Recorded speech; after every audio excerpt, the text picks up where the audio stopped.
ফারাজ যখন আবারও তাকে মারার জন্য হাত তুলল, তখনই এক অভাবনীয় কাণ্ড ঘটিয়ে বসলো সিফাত। সে হুট করে বাচ্চার মতো ডুকরে কেঁদে উঠল। ঝরঝর করে নোনা জল গড়িয়ে পড়ছে তার গাল বেয়ে। নেশার ঘোর আর কান্নার তোড়ে চোখ দুটো জবা ফুলের মতো লাল হয়ে আছে। সে কথাগুলো জড়িয়ে জড়িয়ে অস্পষ্ট স্বরে বলতে লাগলো। হ্যাঁ মারো, মারবে তো। তোমাদের সবার মার খাওয়ার জন্যই তো আমার জন্ম হয়েছে। তুমি মারবে, আম্মু মারবে, মামা মারবে, সবাই মারবে।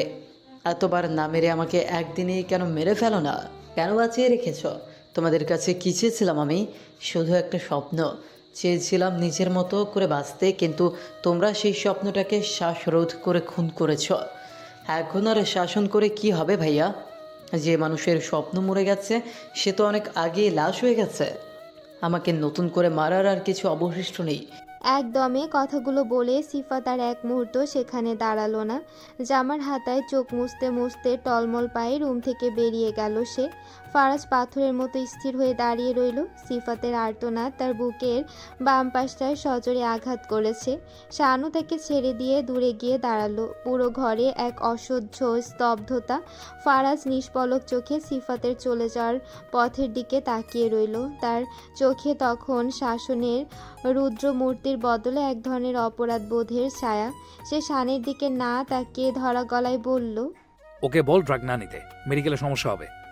ফারাজের গলার স্বরে তখন আর আগের সেই তেজ নেই, বরং এক অপরাজিত ভাইয়ের অসহায়ত্ব ফুটে উঠেছে। ভাইয়ের কথার গুঁড়ো অর্থটা বুঝতে পেরে শানের হৃদয়ে আনন্দের জোয়ার বয়ে গেল। মুহূর্তেই তার উজ্জ্বল চোখ দুটো খুশিতে চিকমিক করে উঠল। বাঁধভাঙা সে উত্তেজনা সামলাতে না পেরে সে আবেগপ্রবণ হয়ে ফারাজকে জাপটে ধরল। কম্পিত উত্তেজিত কণ্ঠে বলে উঠল, থ্যাংক ইউ ভাইয়া, লাভ ইউ সো মাচ। এই জন্যই তোমায় আমি এত ভালোবাসি। Thank you so much. Faraz আলতো করে শানকে নিজের থেকে সরিয়ে দিয়ে গম্ভীর কিন্তু আশ্বস্ত করে বলল, আজ ফুপাকে নিয়ে ভুবিকে আমাদের বাড়িতে আসতে বলেছি। তুই শুধু খেয়াল রাখিস ওরা যেন আজ চলে না যায়। আমি সব সামলে নেব। বড় ভাইদের ওই একটা বাক্য, আমি সামলে নেব, এর আড়ালে যে কতখানি বিশাল পাহাড় সম দায়িত্ব লুকানো থাকে তা কি আমরা জানি? ছোট ভাইয়ের বিপদে ঢাল হয়ে দাঁড়ানো আর সব ঝড়ঝাপটা নিজের বুকে টেনে নেওয়ার ওই দৃঢ় অঙ্গীকারই তো একজন প্রকৃত বড় ভাইয়ের পরিচয়। শান নিজের আনন্দ আর ধরে রাখতে পারল না। পুনরায় ফারাজকে একবার জড়িয়ে ধরে ঝড়ের বেগে সিফাতের খোঁজে দৌড় দিল। খানবাড়ির ড্রয়িং রুমের বিশাল সোফায় গম্ভীর মুখে বসে আছেন শেহজাদ খান ও রাইমা খান। ঠিক উল্টো পাশে সিফাতের বাবা সাজিদ শিকদার ও মা সানজানা খান। ফারাজ একদিকে বসে সবটা পর্যবেক্ষণ করছে। শানার সিফাত পাশের একটি সিঙ্গেল সোফায় একে অপরের গা ঘেঁষে জড়সড় হয়ে বসে আছে, যেন ঝড়ের পূর্বাভাস টের পাচ্ছে তারা। নিস্তব্ধতা ভেঙে শেহজাদ খানের কর্কশ কণ্ঠস্বর প্রতিধ্বনিত হলো, শান, তোমার বিদেশের ফ্লাইট টিকিট অলরেডি কাটা হয়ে গিয়েছে। অহেতু সময় নষ্ট না করে গোছগাছ শুরু করো। শান এবার আর গতবারের মতো মাথা নত করল না। অতীতে বহুবার সে বাবার শাসনের কাছে নিজের স্বপ্ন বিসর্জন দিয়েছে, যার খেসারত সে আজও দিচ্ছে নিজের ভেতরে গুমড়ে মরে। আজ তার চোখে পরাজয়ের গ্লানি নেই, আছে এক অদম্য জেদ। সে সাহসে বুক বেঁধে সরাসরি বাবার চোখের দিকে তাকিয়ে শান্ত অথচ দৃঢ় কণ্ঠে বলল, ড্যাড, আমি কোথাও যাচ্ছি না, আমি দেশেই থাকবো। আমি ফুটবল খেলবো।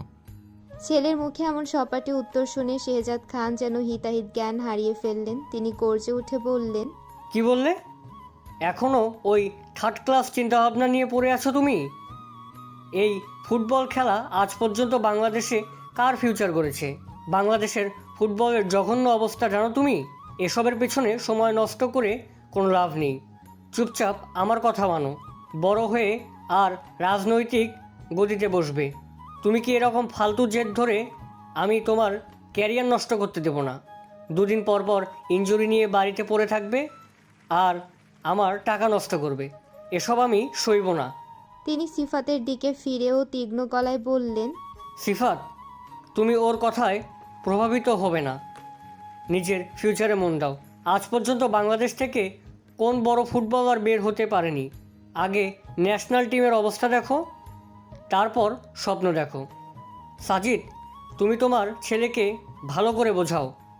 সাজিদ শিকদার কেবল মাথা নাড়লেন, কিন্তু তার নির্লিপ্ত ভঙ্গি বলে দিচ্ছিল তিনি পরিস্থিতি সামলে দেওয়ার মতো অবস্থায় নেই। বাবার এমন কঠোর তিরস্কারকেও শান দমে গেল না। সে আবারও সজোরে নিজের অবস্থান জানান দিল। আমি এবার তোমার কোনো কথাই শুনছি না ড্যাড। আমি খেলবো, বাংলাদেশ টিমের হয়েই খেলবো। ইন ফিউচার একজন সফল ফুটবলার হয়ে আমি তোমাকে দেখিয়ে দেবো যে তোমার ধারণা ভুল ছিল। ড্রয়িং রুমের উত্তপ্ত বাতাস তখন যেন আগ্নেয়গিরির জ্বালামুখ। শেহজাদ খান তাচ্ছিল্যের হাসি হেসে শানের জেদকে উড়িয়ে দিতে চাইলেন। জোকস করছো? বাংলাদেশ টিম থেকে খেলে ভালো ফুটবলার? হা হা হা। বাবারই ক্রমাগত অপমান শানের ভেতরের সুপ্ত আগ্নেয়গিরিকে জাগিয়ে তুলল। সে কাঁপা কাঁপা গলায় কিন্তু বুক ভরা আবেগ নিয়ে চেঁচিয়ে উঠল। ওটা কেবল ফুটবল না ড্যাড, ওটা আমার স্বপ্ন, ওটা আমার নিঃশ্বাস নেওয়ার একমাত্র মাধ্যম। ওটাকে যদি আবারও আমার থেকে আলাদা করার চেষ্টা করো তবে আমি মরে যাব। ফুটবল ছাড়া আমি বাঁচতে পারবো না ড্যাড, কিছুতেই না। শেহজাদ খান ভ্রুকুচকে কর্কশ্বরে বললেন। এখন আমাকে মরার হুমকি দিচ্ছ তুমি? না ড্যাড, হুমকি দিচ্ছি না, শুধু আগাম জানিয়ে রাখছে ফুটবল থেকে আমাকে আলাদা করার চেষ্টা করলে আমি জ্যান্ত লাশ হয়ে থাকবো। শানের চোখ দিয়ে তখন নোনা জল গড়িয়ে পড়ছে। শেহজাদ খান এবার যুক্তির চালে আঘাত করলেন। আর ওই যে দুদিন পর ইনজুরি হয়ে পঙ্গু ঘরে বসে থাকবে, তখন কে চালাবে তোমাকে? সারা জীবন কি আমার ঘাড়ে বসে খাবে? আমি তোমাকে সারা জীবন বসিয়ে বসিয়ে খাওয়াতে পারবো না, জেনে রেখো। এতক্ষণ আগ্নেয়গিরির মতো চেপে থাকা ফারাজ এবার আর ধৈর্য ধরে রাখতে পারল না। সে সজোরে সোফা থেকে উঠে দাঁড়ালো। তার চোয়াল শক্ত, দু চোখ আগুনের মতো জ্বলছে। রাগে কাঁপতে কাঁপতে সে সরাসরি বাবার চোখের দিকে তাকিয়ে বজ্রকণ্ঠে বলে উঠল। আপনি না খাওয়ান ড্যাড, আমি ওকে সারা জীবন বসিয়ে খাওয়াবো। আমার সারা জীবনের উপার্জনে ও 3 বেলা পেট ভরে খেলেও আমার খুব বেশি একটা ক্ষতি হয়ে যাবে না। তবু ওর ইচ্ছেটা পূরণ করুক, দয়া করে ও স্বপ্নে আর বাধা দেবেন না। ছেলের এমন অভাবনীয় বিদ্রোহী রূপ দেখে শেহজাদ খান কিছুটা থতমত খেলেন। পরক্ষণেই সামলে নিয়ে ব্যঙ্গাত্মক সুরে প্রশ্ন ছুড়লেন। আর সিফাত, ওকেও কি তোমার ঘাড়ে বসবে? ওকেও কে খাওয়াবে? ফারাজ এবার বাবার উপর চরম বিরক্তি নিয়ে ফেটে পড়ল। সে স্পষ্ট আর জেদি গলায় জানিয়ে দিল। হ্যাঁ, ওকেও খাওয়াবো আমি। দরকার হলে সারা জীবন হাড় ভাঙা খাটুনি খেটে আমি ওদের দুজনকে রাজকীয় হালে খাওয়াবো, তবু ওদের স্বপ্নটা আমি আর নষ্ট হতে দেব না। বাতাসের ভারী স্তব্ধতা ভেঙে ফারাজের কণ্ঠস্বর তীরের মতো বিঁধল। সে থামল না, বরং একরাশ জমাট বাঁধা ক্ষোভ নিয়ে এক নাগারে বলে চলল। আর ফুপা, আপনিও ড্যাডের কথা এইভাবে প্রভাবিত হলেন? ড্যাড তার ছেলেকে ফুটবলার বানাবে নাকি অন্য কিছু, সেটা তার একান্ত ব্যক্তিগত সিদ্ধান্ত। কিন্তু সিফাত তো আপনার রক্ত, আপনার সন্তান। ওর জীবনে হস্তক্ষেপ করার অধিকার একমাত্র আপনারই সাজে, অন্য কারো না। একটু দম নিয়ে ফারাজ আবার শুরু করলো। কণ্ঠস্বর এবার আরো ধারালো। সিফাত ভবিষ্যতে কি হবে, ডাক্তার নাকি মন্ত্রী, সেটা ঠিক করার দায়িত্ব ছিল আপনার। অথচ ড্যাড আপনাকে দুটো কথা বোঝালো আর আপনি বিনা বাক্য ব্যয়ে সায় দিয়ে দিলেন। এই 9টা মাসে ছেলেটার ভেতরের যে পরিবর্তন, সেটা কি একবারও আপনার চোখে পড়েনি? নাকি এখন আমাকে চোখে আঙুল দিয়ে দেখিয়ে দিতে হবে যে আগে সেই প্রাণোচ্ছল সিফাত শিকদার আজ কোনো অন্ধকারে তলিয়ে গেছে? সাজিদ শিকদার স্ত্রীর পাশে পাথরে বসে রইলেন। একটা শব্দ তার মুখ দিয়ে সরল না, শুধু মাথাটা অপমানে আর অনুশোচনায় আরও নুয়ে পড়ল।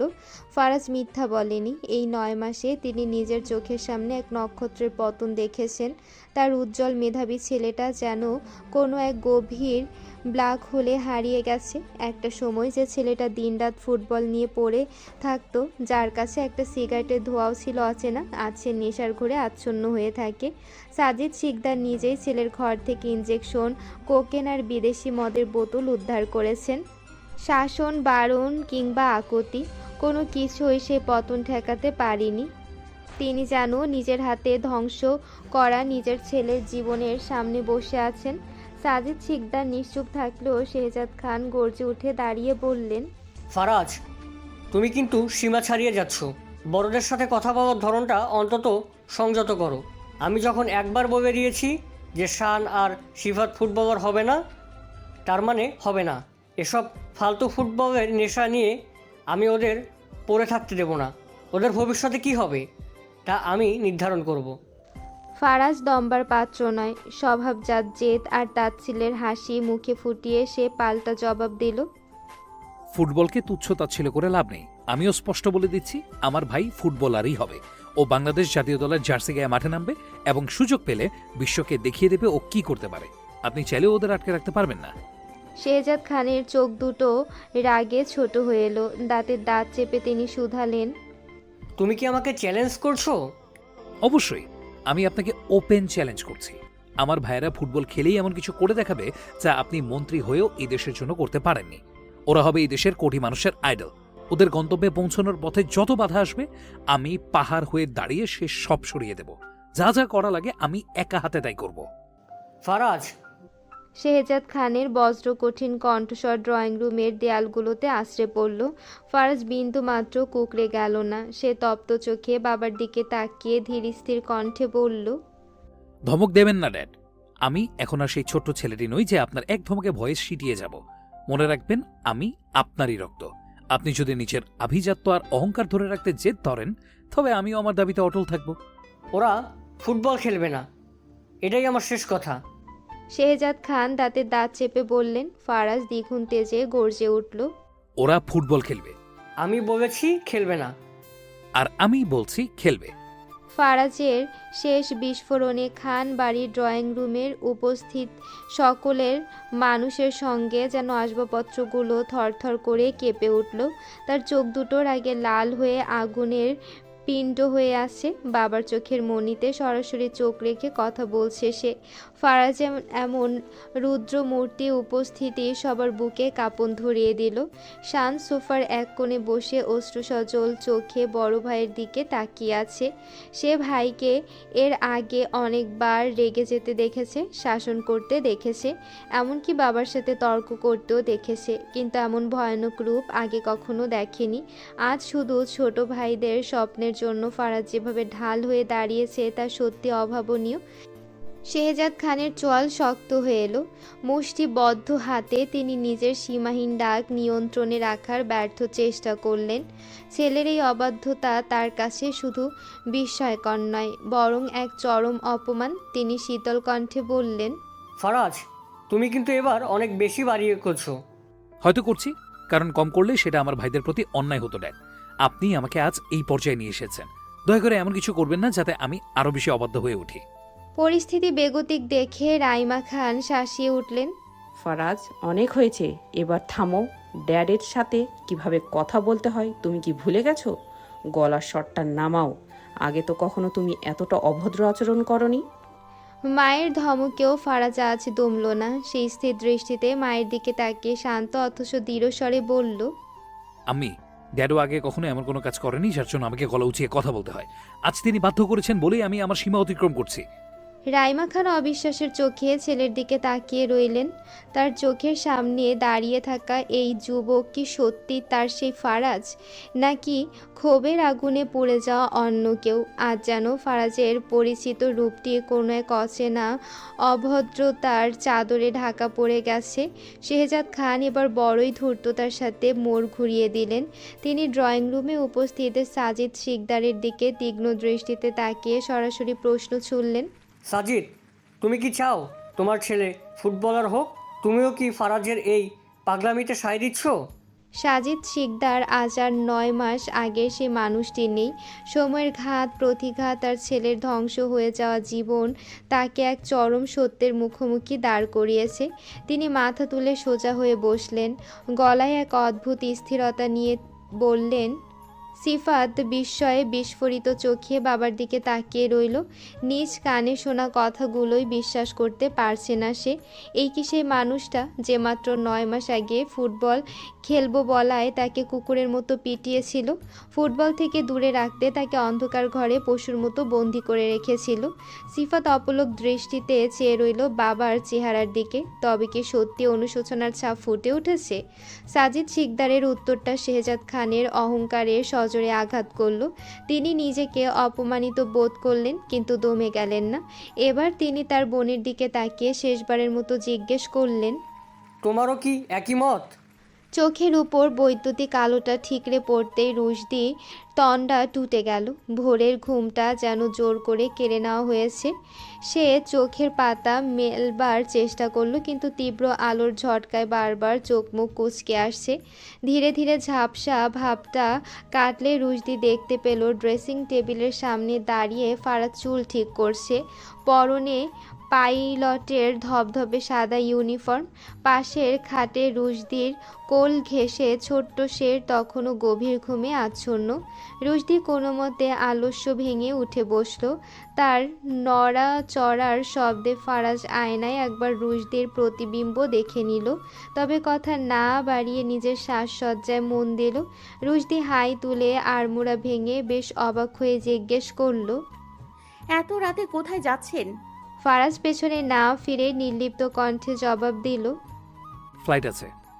এই 2-3 মাসে তো আপনাকে একবারও কাজে যেতে দেখলাম না, হুট করে আজ? 4 মাস আমার লাইসেন্স সাসপেন্ড ছিল, আজই জয়েন করেছি। ও, এখনই বেরিয়ে যাবেন? ভোর 5টায় ফ্লাইট। রুশদি আর কথা বাড়ালো না। বলতে গেলে কাল থেকে তার পরীক্ষা শুরু, এখন একটু না পড়লেই নয়। সে ওয়াশরুম থেকে ফ্রেশ হয়ে এসে ফারাজের ঘরের কোণে টেবিলটাতে গিয়ে বসলো। টেবিলটা আদতে ফারাজের হলেও এখন সেখানে রুশদির বই খাতার একচ্ছত্র রাজত্ব। রুটিন অনুযায়ী কাল বাংলা 2য় পত্র পরীক্ষা। সে মনোযোগ দিয়ে বইয়ের পাতায় ডুব দিল। এই মেয়ে শোনো। হঠাৎ ফারাজের গম্ভীর ডাকে রুশদির ধ্যান ভাঙল। সে কিছুটা চমকে পেছনে তাকাতে কয়েক মুহূর্তের জন্য স্তব্ধ হয়ে গেল। ইউনিফর্মে ফারাজকে আজ যেন চেনাই যাচ্ছে না। কাঁধের উপর সোনালি স্ট্রাইপওয়ালা সাদা শার্ট, কুচকুচে কালো প্যান্ট আর শটান ভঙ্গি, সব মিলিয়ে এক নিখুঁত ক্যাপ্টেন। রুশদি আগে মাঝে মধ্যে খোঁচা দিয়ে বলতো ফারাজের মধ্যে নাকি পাইলট পাইলট ভাব নেই, কিন্তু আজ পকেটে হাত দিয়ে দাঁড়িয়ে থাকা ফারাজকে দেখে মনে হচ্ছে আভিজাত্য আর গাম্ভীর্য যেন তার এই পোশাকের ভাঁজেই লুকিয়েছিল। হাতে নেভি ব্লু রঙের ক্যাপ, পাশে রাখা নীল রঙের একটি ট্রলি লাগেজ। মুহূর্তের ঘোর কাটিয়ে রুশদি নিজেকে সামলে নিয়ে বলল, বলুন। ফারাজ তার তীক্ষ্ণ দৃষ্টি রুশদির উপর স্থির রেখে বলল, আমি 3 দিন পর ফিরবো। এই কয়দিন আমার ছেলের খেয়াল রেখো, আর সাবধান, ভুলে ওকে উল্টাপাল্টা কিছু শিখাবে না, ঠিক আছে? রুশদি কোনো উত্তর না দিয়ে ঠোঁট উল্টে এক বিশাল ভেংচি কেটে অন্যদিকে মুখ ঘুরিয়ে নিল। ফারাজ ভ্রু কুঁচকে গম্ভীর গলায় শুধালো, কথাটা কি কানে ঢুকেছে? রুশদি এবার ঝাঁঝালো গলায় পাল্টা জবাব দিল, আমি কালা নই যে শুনতে পাবো না, একবার বললেই মাথায় ঢোকে, শুনেছি তো।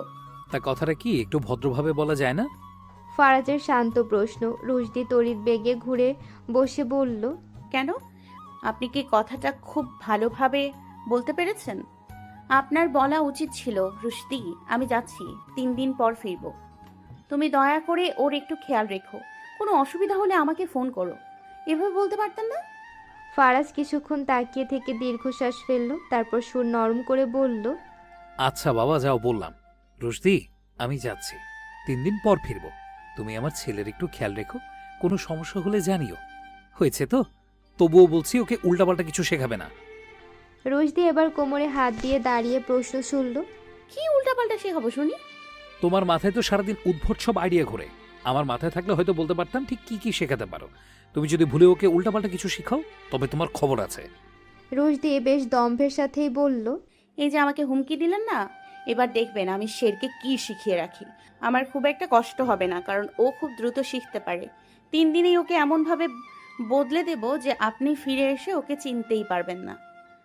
ফারাজ ভ্রু কুঁচকে আঙ্গুল উঁচিয়ে হুঁশিয়ারি দিল, খবরদার, ভুলেও শেরকে ফালতু কিছু শেখাবে না। শেখাবই। আপনি তাতে কি করবেন শুনি? রুশদির কণ্ঠে চ্যালেঞ্জ। তোমাকে মাথায় তুলে এক আছাড় দেব। আপনার হুমকিতে আমি ভয় পাই না, বুঝেছেন মিস্টার ম্যানারলেস খাম্মা ওরফে ক্যাপ্টেন সরফরাজ খান।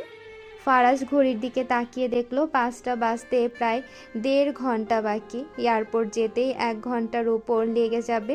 রুশদির সাথে তর্কে জেতা অসম্ভব বুঝে সে শুধু শেষবারের মতো শাসিয়ে বলল, আমি ফিরে আসি, তারপর তোমার সাথে কথা আছে। রুশদি মুখটা ফিরিয়ে এক ভেংচি কাটল। ফারাজ সেদিকে আর ভ্রুক্ষেপ না করে ধীর পায়ে এগিয়ে গেল খাটের পাশে।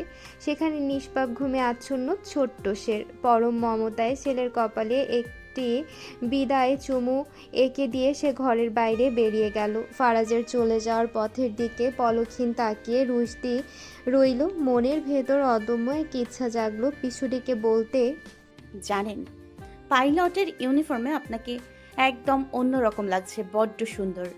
কিন্তু পরক্ষণে সে নিজেকে সামলে নিল। যদি লোকটা কিছু উল্টাপাল্টা ভেবে বসে, যদি ভাবে রুশদি নামের এই মেয়েটি খাম্পা মার্কা লোকটার প্রেমে হাবুডুবু খাচ্ছে, তবে তো প্রেস্টিজের 12টা বেজে যাবে। এক চিমটি অভিমানও যেন মনের কোণে দানা বাঁধল। মনে মনে গাল ফুলিয়ে সে ভাবল, ছেলের কাছ থেকে বিদায় নিলেন আর আমার বেলা বুঝি কিছু নেই। রুশদি আর অবুঝ বালিকা নেই। সে জানে এই অভিমান প্রকাশের কোনো মানে হয় না। এই তুচ্ছ ভাবে এই অভিমানটুকু ঝেড়ে ফেলার চেষ্টা করলো। তার কাছ থেকে বিদায় না নিলে কি এমন ক্ষতি হবে? কিন্তু মন তো শাসনে থাকে না। নিজের অজান্তেই পড়ার টেবিল ছেড়ে সে ছুটে গেল বারান্দায়। ভোরের আলো তখনও ঠিকমতো ফোটেনি। চারিদিকে এক মায়াবী অন্ধকার। রুশদি দেখলো গেটের সামনে ফারাজের গাড়িটা অপেক্ষা করছে। ড্রাইভার ফারাজের লাগেজটা ডিকিতে তুলে রাখলো। ফারাজ তখন গাড়ির পাশে শটান দাঁড়িয়ে। রুশদি নিজেকে আর ধরে রাখতে পারল না। বুক চিরে ডাক বেরিয়ে এলো, এই যে ক্যাপ্টেন। ফারাজ কিছুটা অবাক হয়ে ভ্রু কুঁচকে ওপরের বারান্দার দিকে তাকালো। তার দৃষ্টি স্থির হতেই রুশদি 2 হাত নেড়ে হাসি মুখে বিদায় জানিয়ে বলল, good bye, have a safe trip. ফারাজের ঠোঁটের কোণে এক চিলতে হাসি ফুটে উঠল। কোনো উত্তর না দিলেও সেই হাসিটুকুই যেন অনেক কথা বলে দিল। সে গাড়িতে গিয়ে বসলো আর চোখের পলকে গাড়িটা স্টার্ট দিয়ে ধুলো উড়িয়ে দৃষ্টির আড়ালে চলে গেল। রুশদি কিছুক্ষণ সেদিকে অপলক তাকিয়ে থেকে আবার নিজের পড়া টেবিলে ফিরে এলো। অদ্ভুত এক শান্তি এখন তার মনে। বুকের ভেতর চেপে বসা পাথরটা যেন নিমিষেই নেমে গেল। ফারাজ বিদায় না জানালে হয়তো দম বন্ধ হয়ে মরে যেত সে। এখন সবটুকু ক্লান্তি ধুয়ে মুছে গিয়ে মনটা তার পড়ার টেবিলে স্থির হলো। ভোর থেকে এক নাগাড়েই বইয়ের পাতায় ডুবেছিল রুশদি। সকালে সে জেগে ওঠার পর তাকে পরিপাটি করে দেওয়া, খানবাড়ির সবার সাথে সকালে নাস্তা শেষ করা, সবটাই সেরেছে ঘড়ির কাঁটা মেপে। আজ শুক্রবার বলে শেরের স্কুল নেই।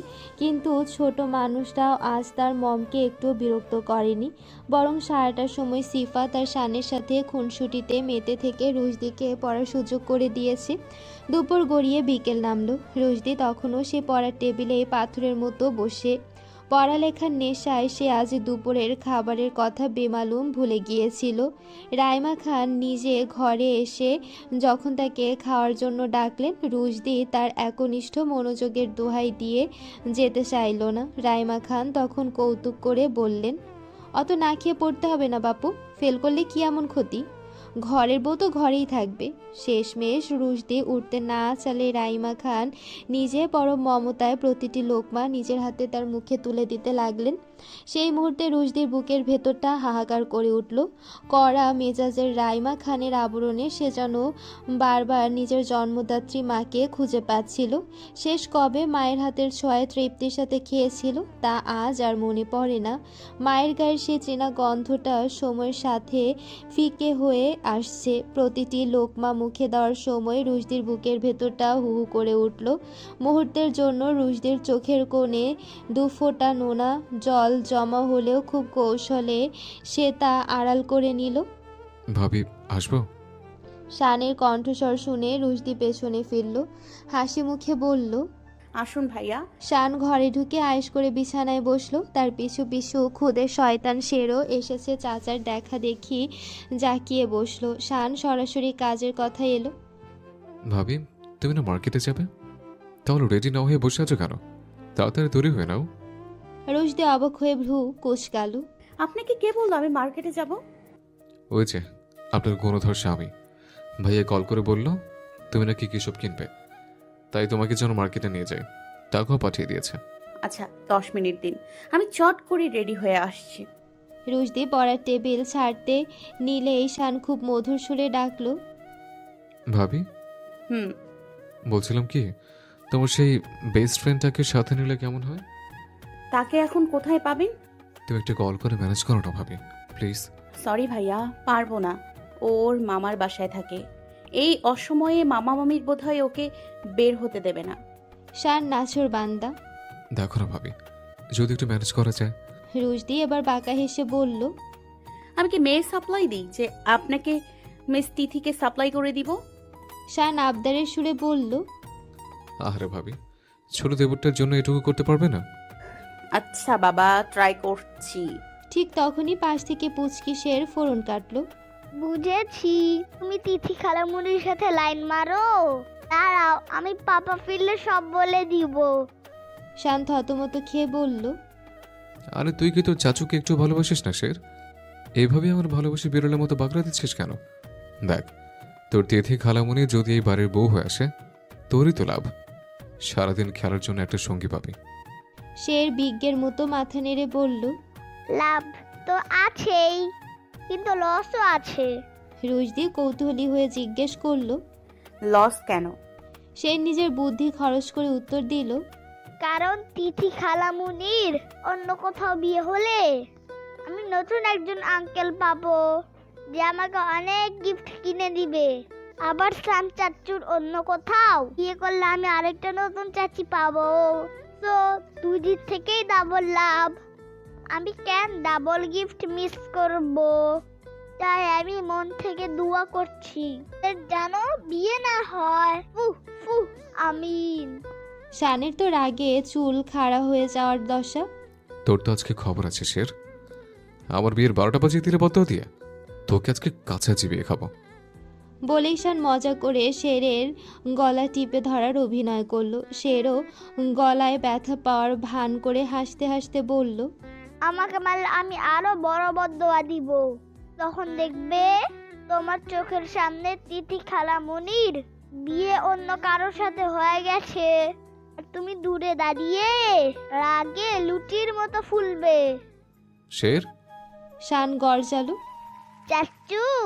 শেরও পাল্টা হুঙ্কার দিল। রুশদি চাচা ভাতিজার খুনসুটি দেখে হাসতে হাসতে পেটে খিল ধরে যাওয়ার জোগাড়। তাদের এই মজার যুদ্ধ থামিয়ে শেষমেশ সবাই মিলে মার্কেটের উদ্দেশ্যে বের হলো।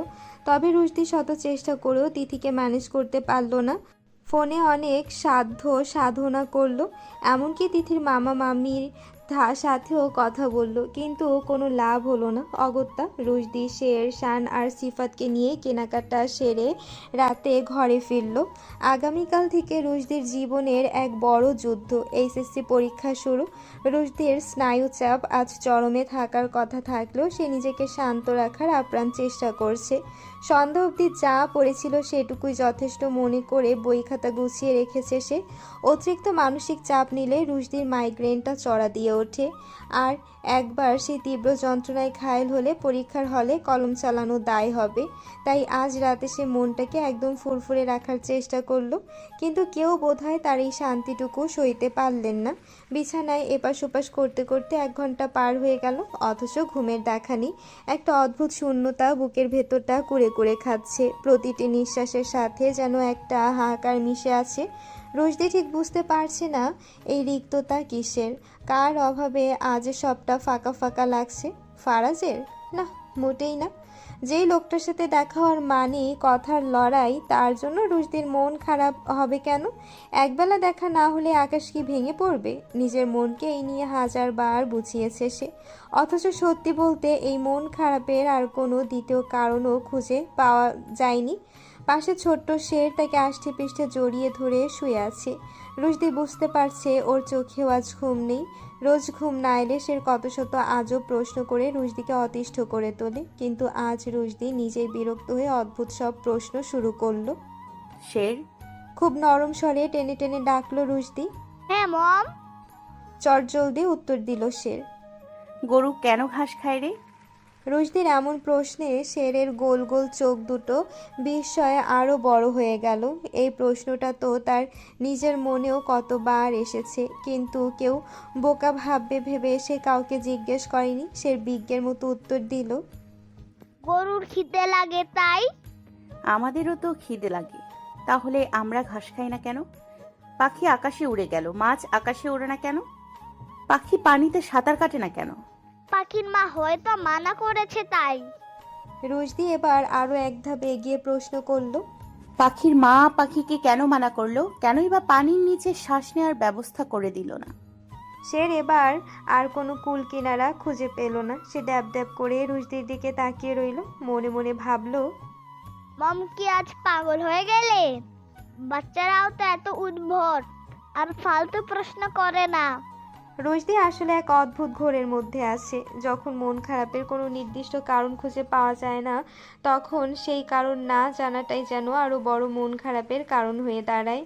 রুশদি সেই বিষণ্ণতা ঢাকতেই শিশুর মতো এসব আবোল তাবোল বকে যাচ্ছে। নিস্তব্ধ রাতে হঠাৎ বালিশের নিচে রাখা ফোনটা তীব্র শব্দে কেঁপে উঠল। সেই রিংটনের শব্দে রুশদির ঝিমিয়ে পড়া স্নায়ুগুলো এক নিমিষে সজাগ হয়ে গেল। সে প্রচণ্ড উৎকণ্ঠা আর এক বুক আশা নিয়ে ফোনটা হাতে নিল। বুকের ভেতরটা তখন দুরু দুরু কাঁপছে। তবে কি ফারাজ কল দিল? কিন্তু স্ক্রিনের দিকে তাকাতেই মুহূর্তে সব উত্তেজনা জল হয়ে গেল। মুখটা কালো করে সে দেখলো কলটি এসেছে এমপি নাম্বার থেকে। একরাশ বিরক্তি আর হতাশা নিয়ে ফোনটা পাশে সরিয়ে রাখলো সে। নিজের ওপরই রাগ হলো তার।